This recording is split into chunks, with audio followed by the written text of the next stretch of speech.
Bu. Waalaikumsalam, Mbak. Silakan, mari duduk. Terima kasih, Bu.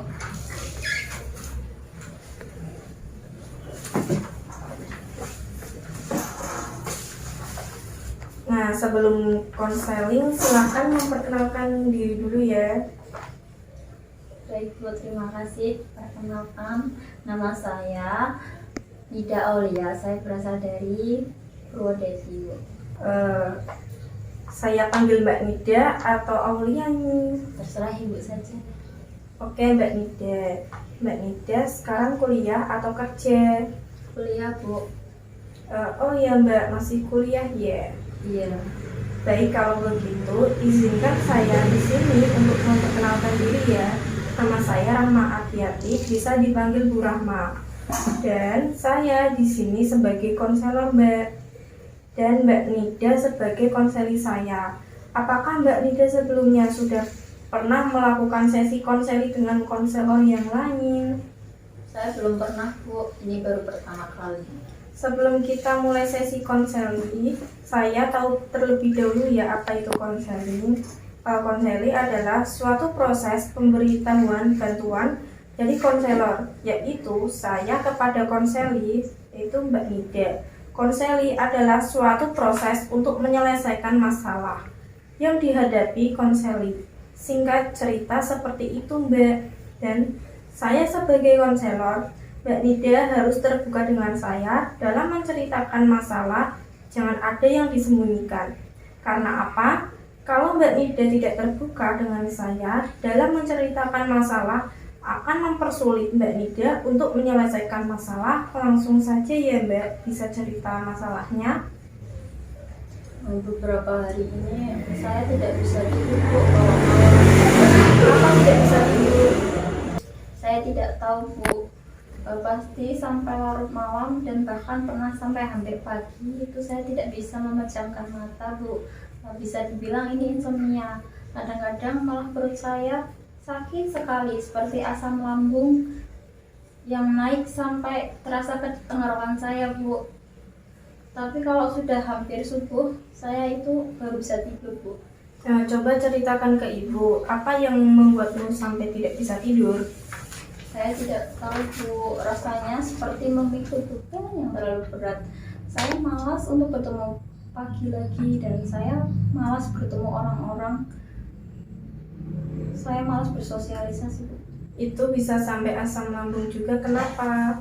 Apakah kamu telat makan juga atau sedang memikirkan sesuatu? Tidak, Bu. Saya tidak pernah telat makan karena saya tidak bisa menahan lapar, Bu.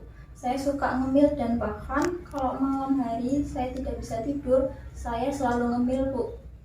Kalau begitu, apa yang membuatmu insomnia dan asam lambung?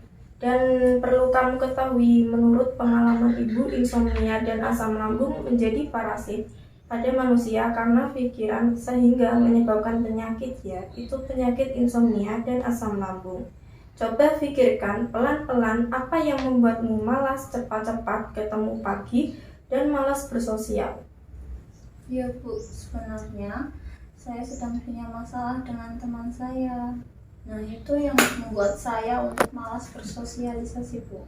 Tapi apakah kamu sudah berusaha membicarakan ini pada temanmu itu yang bersangkutan dengan masalah ini? Belum pernah, Bu. Oh, belum. Bagaimana masalah bisa selesai kalau kamu tidak mau menyelesaikannya? Saya nggak berani bicara, Bu. Saya takut. Takut? Takut apa yang membuatmu kamu takut? Saya takut kalau teman saya itu nggak bisa menerima pendapat saya, Bu. Saya juga takut teman saya juga tidak bisa memaafkan saya. Selama kamu belum mencoba, kamu akan ketakutan terus. Selama kamu belum mencoba, kamu tidak akan tahu bagaimana reaksi teman kamu. Nah, bagaimana solusinya, Bu? Sebelumnya, Ibu ingin tahu sebenarnya ada masalah apa antara kamu dengan teman kamu? Jadi begini, Bu. Saya tidak nyaman dengan teman saya, Bu, karena dia membujuk teman-teman saya yang lain untuk bicara di belakang saya, Bu. Nah, saya tahu ini karena ada teman salah satu teman saya itu bicara kalau ada teman dekat saya yang menyuruh untuk bicara dengan saya, Bu. Jadi kamu ingin bicara dengan teman dekatmu itu? Iya, Bu. Saya ingin bicara kepada teman dekat saya agar tidak menceritakan saya di belakang. Kalau saya salah, ya silahkan ditegur aja. Sayanya langsung, tidak diceritakan kepada orang lain. Takutnya nanti malah jadi salah paham. Padahal teman saya kalau bareng saya juga baik-baik aja, Bu, seperti sedang tidak ada apa-apa. Kan saya jadi malas, Bu, untuk bersosialisasi dengan teman dekat saya karena udah menyebarkan cerita-cerita seperti itu, Bu. Dari ceritamu itu, sepertinya kamu termasuk orang yang tidak asertif. Asertif itu apa ya, Bu? Asertif adalah usaha seseorang untuk mempertahankan hak rasionalnya, semacam berani menegur, berani menolak ajakan seseorang atau teman lainnya. Oh, sepertinya saya tidak termasuk asertif. Nah, lalu bagaimana caranya, Bu? Kamu harus belajar lebih banyak agar menjadi asertif. Seperti belajar mengemukakan pendapat, berani menyampaikan apa yang kamu rasakan, berani berkata jangan pada temanmu, tapi dengan menggunakan kata-kata yang baik dan sopan. Boleh dimulai dengan kata maaf, saya mau bicara sebentar, yang dibuat sedikit serius. Kalau teman dekat kan biasanya ya, biasa saja. Kalau bicara suka ceplas-ceplos, tapi kalau mau membahas sesuatu yang penting pasti lebih ke enggak enakan.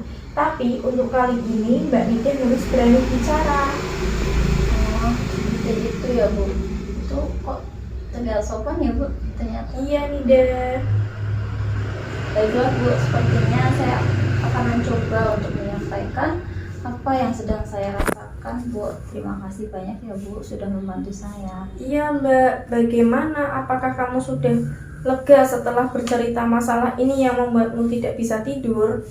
Sudah, Bu. Alhamdulillah, lega sekali rasanya, Bu. Oke, alhamdulillah. Ibu turut bangga mendengarnya. Kalau kamu mau cerita lagi ketika ada masalah, silakan temui ibu dengan senang hati.